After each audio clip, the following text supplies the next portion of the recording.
kali melakukan umroh dalam seumur hidup beliau selepas beliau diutus oleh Allah sebanyak 4 kali, sedangkan haji sekali saja.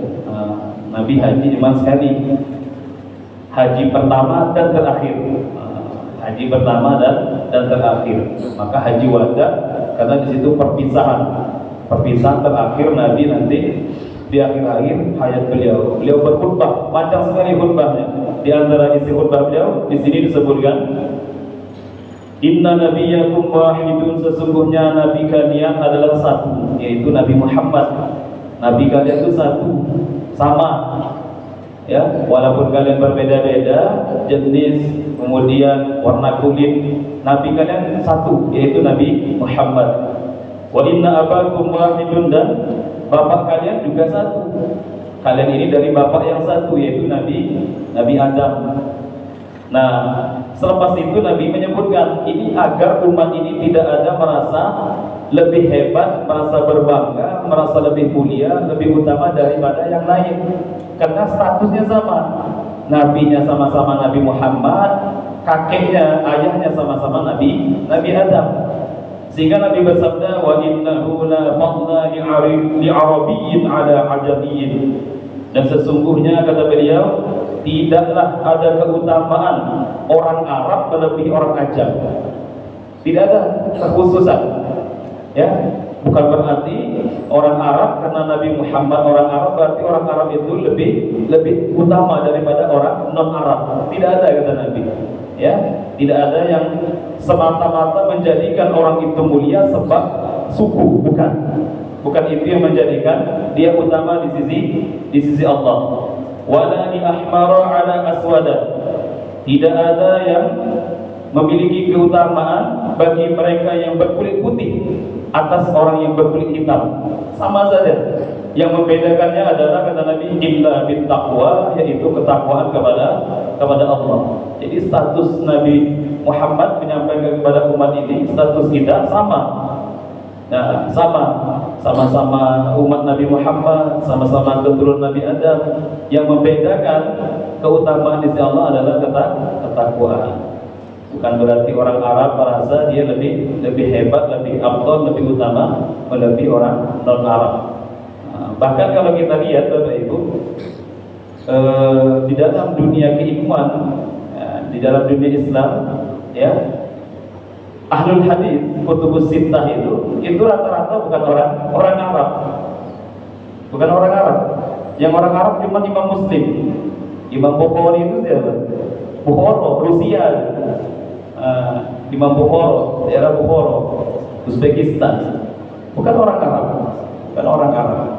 Justru kutubus sittah yang Imam Bukhari, Imam Muslim, Imam Abu Dawud, Imam Tirmizi, Ibnu Majah, Nasai itu bukan orang Arab semuanya, hanya satu orang Arab. 5-nya itu non Arab. Terkadang justru kehebatan non Arab ini lebih tinggi keilmuannya. Imam Ghazali bukan orang Arab, orang Persia, Iran katanya. Iya, Iran itu Persia. Imam Ghazali daerahnya Tus. Beliau orang Persia, alimnya luar biasa. Dijuluki sebagai Hujjatul Islam. Itu bukan orang Arab, orang non Arab. Nah, jadi tidak ada yang menjadikan orang itu mulia hanya karena gara-gara dia statusnya orang Arab. Yang membedakan adalah ketakwaan kepada Allah Subhanahu wa taala. Maka selepas itu Nabi menyampaikan, ala hal ballagtu, ketahuilah apakah aku telah menyampaikan risalahku. Maka dalam riwayat lain para sahabat mengatakan, bala, ya, engkau telah menyampaikan risalahku. Karena ini khutbah terakhir Nabi nanti di hadapan ratusan ribu para sahabat, ribu para sahabat. Dan yang menariknya nanti Bapak Ibu, nah, yang menariknya selepas nanti itu haji wada, ya, selepas haji wada itu, disitulah nanti para sahabat Nabi banyak bersebaran di permukaan bumi ini. Yang tersisa, ada mengatakan yang tersisa di Madinah, ya, di Madinah itu kurang lebih hanya 10.000. Sedangkan sahabat itu ratusan ribu, 124 ribu sejumlah dengan para nabi. Memang ikhtilaf masalah bilangan pastinya seperti apa. Ya, hanya saja nanti itu yang meninggal di Madinah hanya puluhan ribu. Bayangkan dari 124 ribu yang dimakamkan di Madinah, yang tinggal di sana itu hanya sekitar 10 ribu. Sisanya kemana? Menyebarkan risalahnya Nabi Muhammad. Karena kalau tidak menyebar mereka, tentu agama ini tidak akan sampai. Makanya Sayyidina Sa'ad bin Abi Waqqas, siapa itu Sayyidina Sa'ad bin Abi Waqqas? Ini sahabat yang pertama kali melemparkan anak panahnya di dalam Islam. Jadi orang pertama kali yang melepas panah di dalam Islam ini di medan jihad fisabilillah itu Sayyidina Sa'ad bin Abi Waqqas. Kuburannya di mana? Kuburannya di Cina. Makamnya di Cina. Beliau dakwahnya sampai ke Cina. Tidak balik ke Madinah. Kampungnya di Mekah, Madinah, tapi meninggalnya di mana? Meninggalnya di Cina. Sampai sekarang ada makam Sayyidina Sa'ad bin Abi Waqqas yang terkenal dengan ahli memanah itu. Bahkan beliau orang pertama kali yang melemparkan panahnya di dalam Islam. Wafatnya di Cina. Bahkan ada juga riwayat katanya di Baros, Medan, ya. Ada juga makom sahabat ini. Karena banyak sahabat Nabi itu, ya, sangat banyak sekali. Mereka nyebar ke seluruh penjuru dunia untuk mendakwakan agama. Memang seperti itulah. Kalau sekiranya dulu sahabat Nabi tidak menyebar, tidak tahu bagaimana agama ini sampai ke penjuru dunia. Karena sebab mereka menyebarlah akhirnya agama ini sampai ke seluruh penjuru dunia. Waqala al-Asmu'i, seorang ulama namanya Imam Asmu'i. Imam Asmu'i ini guru daripada putranya Harun ar-Rasyid. Dinasti Abbasiyah itu mengalami masa keemasan zaman khalifah namanya Harun ar-Rasyid. Itu umat Islam betul-betul berjaya itu. Umat Islam luar biasa menguasai dunia, ya. Kekuatan umat Islam luar biasa. Disitulah puncak keemasan dinasti Abbasiyah. 500 tahun dinasti Abbasiyah. Nah, zaman Harun ar-Rasyid itulah puncaknya. Punya putra Al-Amin Al-Ma'mun, gurunya Imam Asmu'i. Imam Asmu'i cerita, bainama ana aqufu bil bait, di tengah-tengah aku tawaf di Baitullah Ka'bah, zata lailatin, malam hari. Jadi malam hari, kata Imam Asmu'i, aku lagi tawaf di Ka'bah. Pada malam hari, idra'aitu syaban muta'alliqan bi astaril Ka'bah. Tiba-tiba aku melihat ada sosok pemuda yang bergelantungan di satir Ka'bah. Jadi dia bergantung di kain Ka'bah, itu gantung dia. Lagi tawaf, ada satu anak pemuda yang lagi bergantung di kain Ka'bah sambil menyantumkan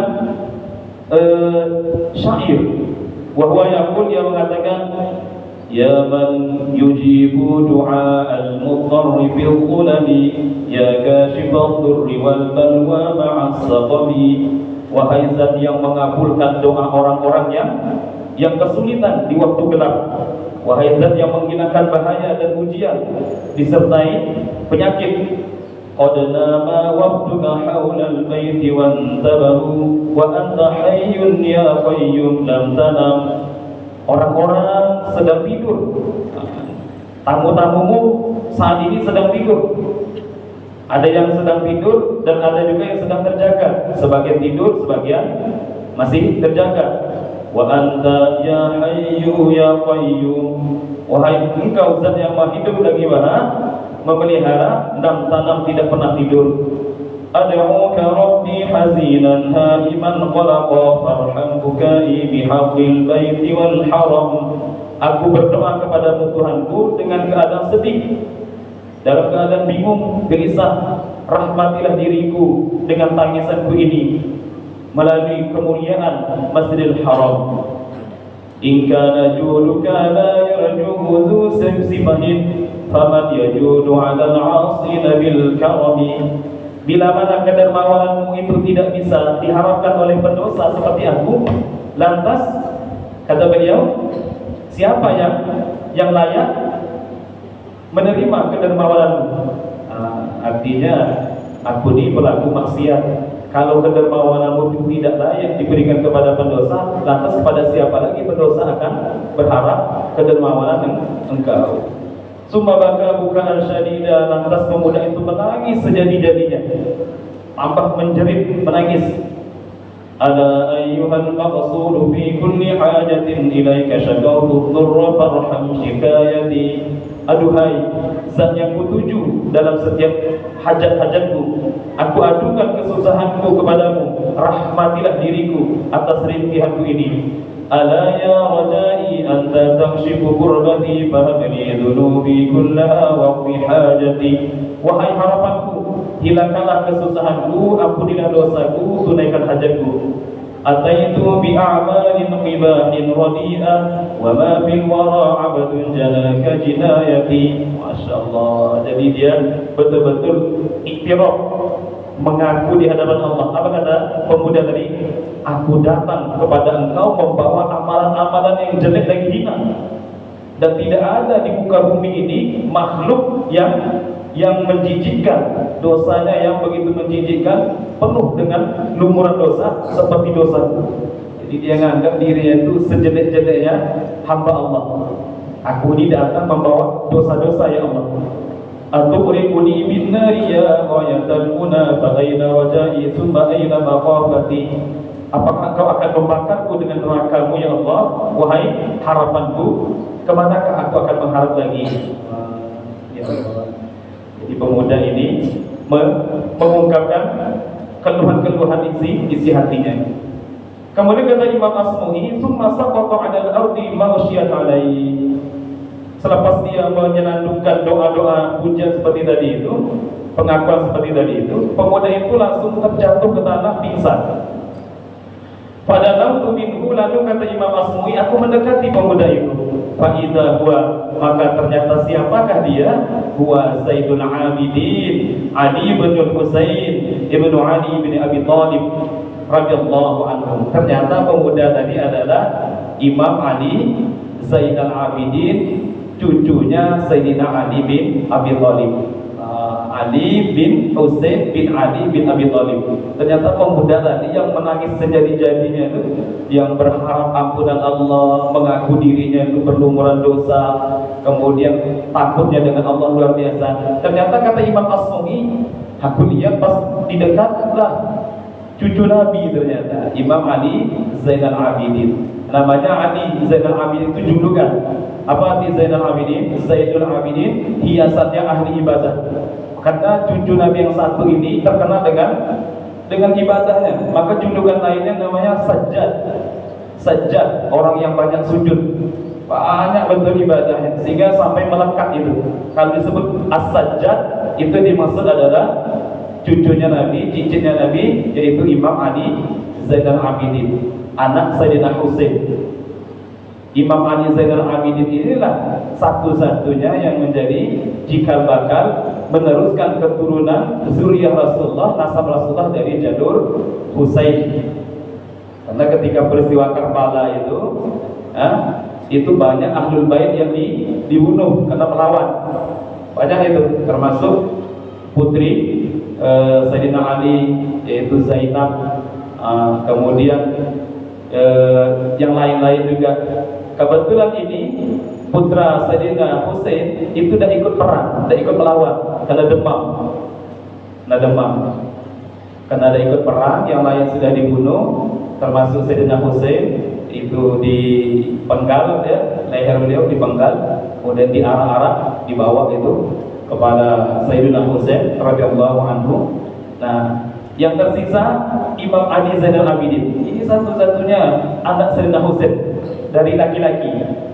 Karena beliau sudah meninggal, dari Sayyidina Ali inilah nanti keturunan Nabi terus berlangsung jalur Sayyidina Husain. Ya, kalau Sayyidina Hasan lain lagi. Ini yang jalur Sayyidina Husain. Makanya kalau yang penganut akidah Syiah Itsna Asy'ariyah itu mereka betul-betul mengagungkan itu. Itsna Asy'ariyah itu apa Bapak Ibu? Yaitu keyakinan tentang imam 12, mulai dari Nabi Muhammad sampai Imam Mahdi. Nabi Muhammad, Sayyidina Ali, Sayyidina Hasan, Sayyidina Husain, Imam Ali Zainal Abidin, kemudian Sayyidina Muhammad Al-Baqir, Ja'far As-Shadiq, terus yang ke-11 terakhir nanti 12-nya Imam Mahdi. Jadi imam mereka yang terakhir ditunggu itu Imam Mahdi, keyakinan mereka gitu. Jadi yang akidah Syiah Isna Asy'ariyah. Karena Syiah ini terbagi tiga, Bapak Ibu. Tiga macam versi. Ada Isna Asy'ariyah, ada Syiah Ismailiyah, ada Syiah Zaidiyah. Yang mencaci-caci sahabat itu yang Isna Asy'ariyah. Isna Asy'ariyah.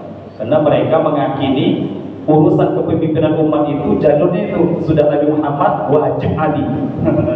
Jadi Abu Bakar tuh salah tuh. Abu Bakar tuh perampas kekhalifahan. Umar begitu juga, Utsman begitu juga. Yang benar tuh 12 imam, mulai dari Nabi Muhammad, Ali, Hasan, Husain, Ali Zainal Abidin, Muhammad Al-Baqir, Ja'far As-Shadiq, terus nanti sampai yang ke-11. Nah, yang ke-12 siapa? Itulah Al-Mahdi Al-Muntazar, Imam Mahdi yang dinanti-nanti. Nah, dalam keyakinan mereka, anak yang imam yang ke-12 ini lagi mengembara entah kemana, bakal datang di akhir zaman. Lain ya.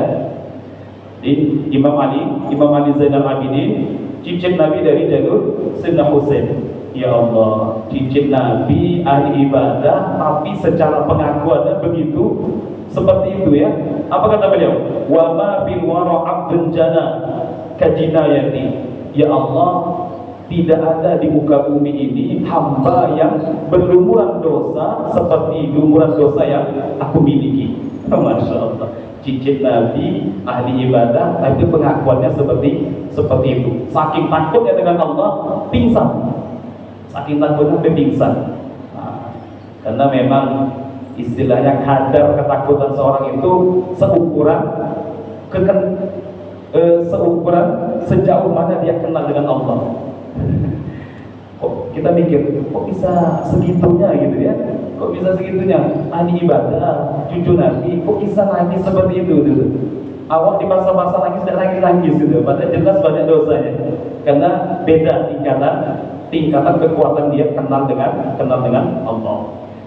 Maka kata beliau, farafa'tu ra'sahu fi hajrihi, lalu aku angkat kepala beliau, aku taruh di pangkuanku. Wa baika itu, kata Imam Asmu'i, aku pun nangis. Melihat itu aku pun nangis. Faqatarat dam'atun min dumu'i, lalu meneteslah air mataku ala fadhihi di pipi Imam Ali ini. Ketika menetes air mataku, sudah kupangku itu Imam Ali Zainal Abidin, fafataha ainaihi, dia pun membuka kedua matanya, sadar, siuman. Waqala, dan Imam Ali Zainal Abidin bertanya, man hadza, siapa ini? Qultu, maka aku menjawab, abdukal Asmu'i, aku ini Asmu'i, hamba Tuhan. Jadi aku ini hamba Tuhan, aku Imam Asmu'i.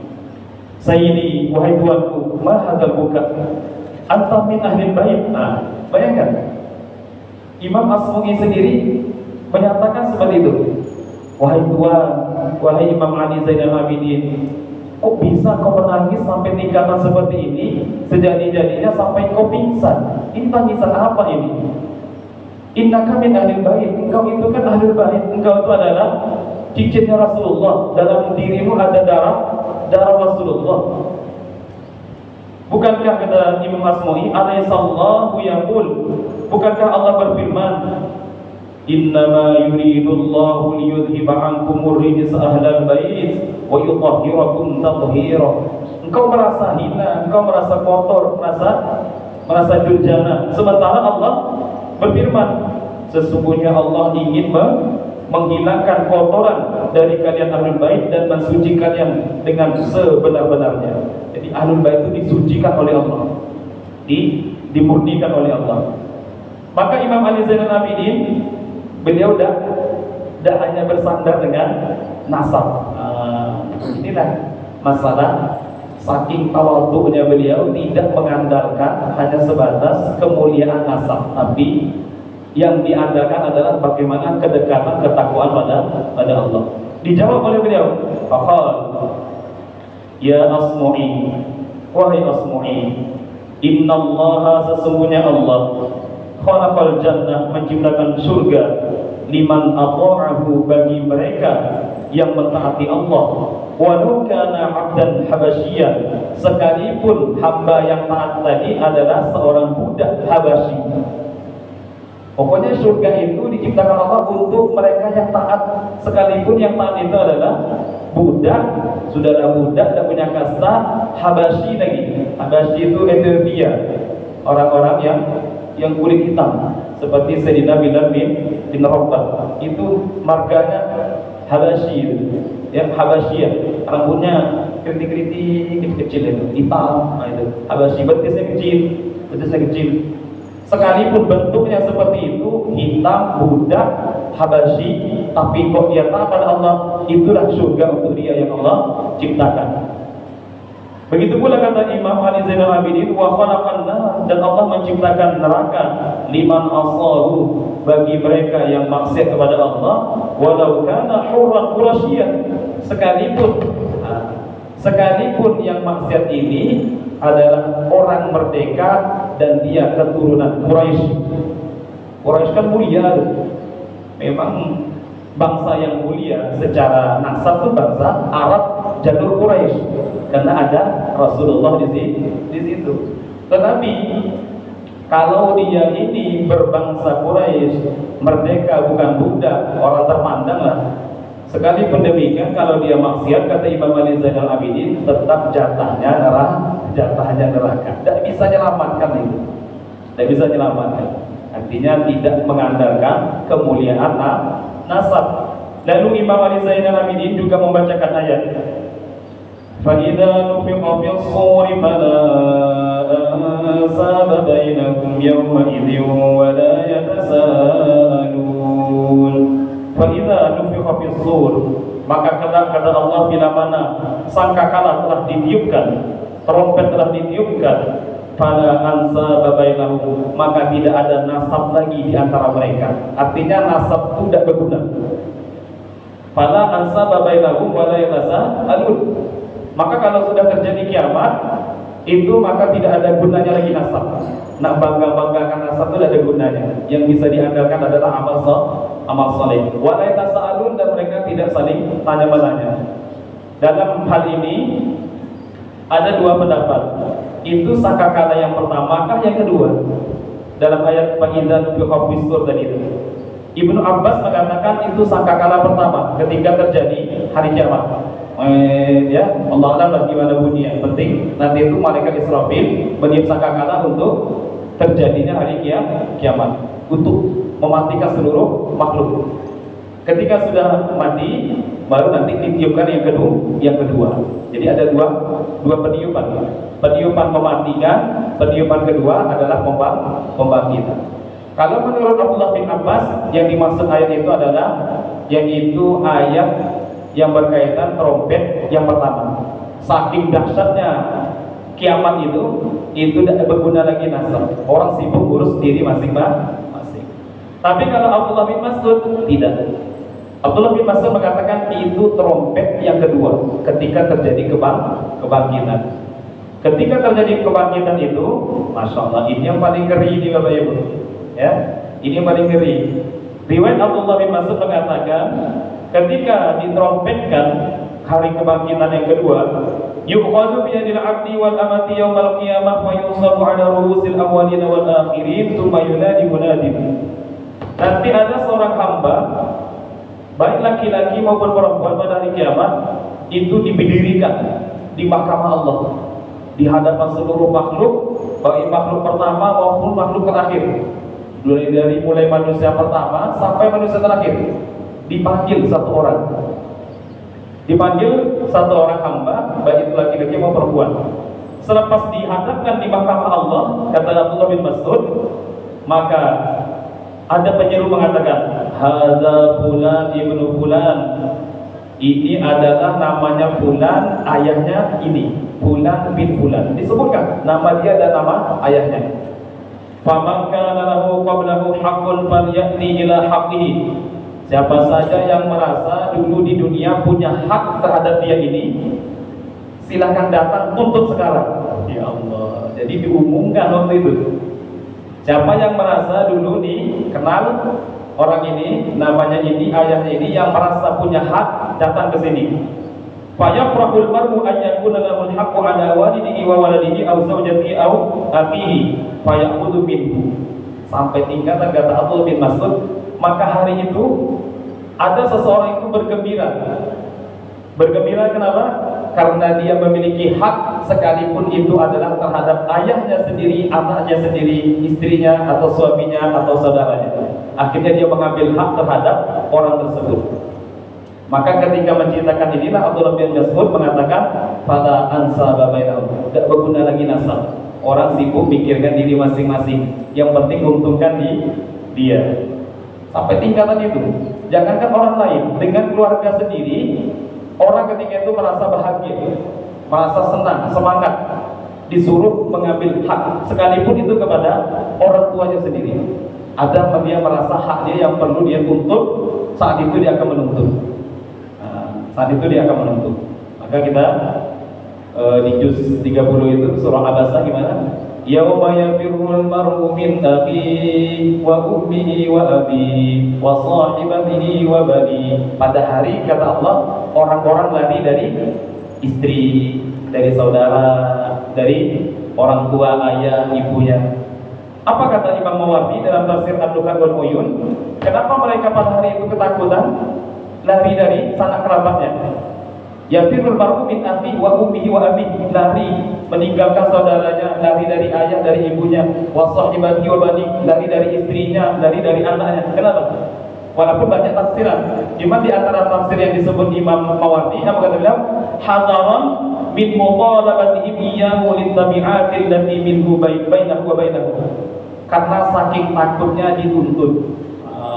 Saking takutnya dituntut, akhirnya lari sana lari sini, ketakutan jumpa kerabat-kerabat dia yang takut tuntut dia di akhir. Karena ketika itu memang tidak ada guna lagi nasab, tidak ada lagi guna nasab. Orang mikir nasib masing-masing, nasab tak berguna, memikirkan nasib.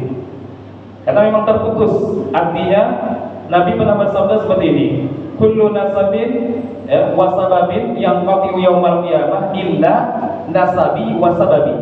Kata Nabi, setiap nasab dan sebab itu pada hari kiamat terputus. Maksud terputus itu bagaimana Bapak Ibu? Tidak berguna, tidak bisa diandalkan, hanya mengandalkan menyelamatkan diri dengan sebab nasab itu tidak ada guna. Yang bisa diandalkan adalah diharapkan amal soleh masing-masing. Tidak bisa nanti menyelamatkan diri di akhirat dengan Allah. Ya Allah, saya keturunan kiai loh. Oh, tidak ada. Cuma mengandalkan keturunan ulama tidak bisa. Saya ini keturunan ini, saya keturunan waliullah. Kalau dia ada amal, tetap tidak dapat. Tidak ada guna. Terputus kata Nabi, terputus.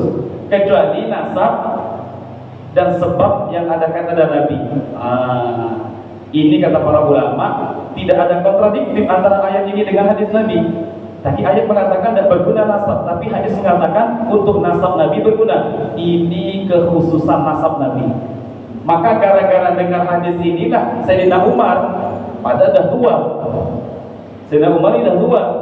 Dengar hadis ini, ingat hadis ini, akhirnya beliau punya keinginan kuat datang ke Sayyidina Ali, nak nikah anak Sayyidina Ali. Jatuhnya cucu. Jadi Sayyidina Umar ini mertua Nabi karena nikah dengan Sayyidah Hafsah. Kemudian Sayyidina Ali menantu Nabi, nikah dengan Sayyidah Fatimah. Sayyidina Ali dan Sayyidah Fatimah punya anak cuma 5, laki-laki 3, perempuan 2. Hasan, Husain, Muhsin, perempuan Zainab, Ummu Kulsum. Nah, kan jauh statusnya, berarti Sayyidah Fatimah posisinya dengan Sayyidina Umar itu datuk, ya, kan datuk dulu. Karena anak Sayyidina Umar itu jadi mak, ibu tirinya Sayyidah Fatimah, ya kan? Nah, Nabi nikah dengan Sayyidah Hafsah. Nabi punya anak Sayyidah Fatimah, berarti Sayyidah Hafsah itu mak tiri. Sedangkan Hafsah anak Umar, berarti Sayyidah Fatimah maka datuk. Sementara Umar nanti bakal menikah dengan anak Sayyidah Fatimah, Ummu Kulsum. Maka ditanya, kenapa kok ingin nikah dengan dengan Ummu Kulsum, jauh jarak umurnya. Kata Sayyidina Umar, aku berharap dengan sabda Nabi. Nabi pernah bersabda yang ku dengar, kullu sababin wa nasabin yang qatiu yaumal qiyamah illa sababi wa nasabi. Setiap nasab itu tidak berguna nanti pada hari kiamat kecuali nasabku dan sebabku. Sebab nasab itu memang darahnya ada jalur darah Nabi. Kalau sebab berarti sebab pernikahan, hubungan kekerabatan sebab pernikahan. Nah, itu yang bermanfaat karena ada kekhususan. Orang yang ada nisbat secara khusus nasab dan kekerabatan itu juga punya nilai kelebihan sendiri. Nabi bisa memberi syafaat. Jadi nasab yang ada manfaatnya kata para ulama, khusus nasabnya Nabi Muhammad. Tapi kalau nasab yang lain tidak. Disitulah kita dituntut juga untuk bagaimana memuliakan para zuriyah Rasulullah Sallallahu Alaihi Wasallam, memuliakan zuriyah Rasulullah Sallallahu Alaihi Wasallam. Karena bagaimanapun mereka ada jalur hubungan tadi darah dengan Rasulullah. Kalau dia nakal gimana? Caranya bukan dibiarkan. Oh dia keturunan Nabi mesti selamat dinakal, enggak juga, enggak gitu juga. Justru cara menyelamatkan sayang dengan zuriyah Nabi dengan diingatkan, diarahkan. Bukan terlalu berlebihan, dikultuskan. Zuriyah Nabi walaupun maksiat tetap masuk surga. Ada seperti itu. Kalau maksiat tetap ada prosesnya. Mungkin cuma ada kekhususan mereka ya lebih ada kedekatan karena syafaatnya Rasulullah sallallahu alaihi wasallam. Wallahu a'lam bissawab. Bismillahirrahmanirrahim. Alhamdulillahirabbil alamin wassalatu wassalamu ala asyrafil anbiya wal mursalin sayyidina maulana Muhammad wa ala alihi washabbihi ajma'in. Allahumma anfa'na bima 'allamtana wa 'allimna ma yanfa'una wa zidna 'ilma. Alhamdulillah ala kulli hal wa na'udzu billahi min hali ahli an-nar.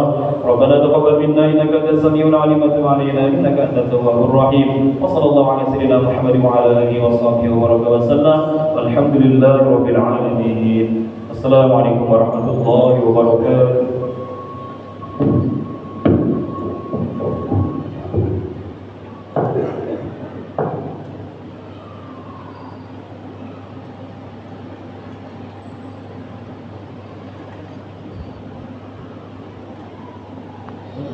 kasih.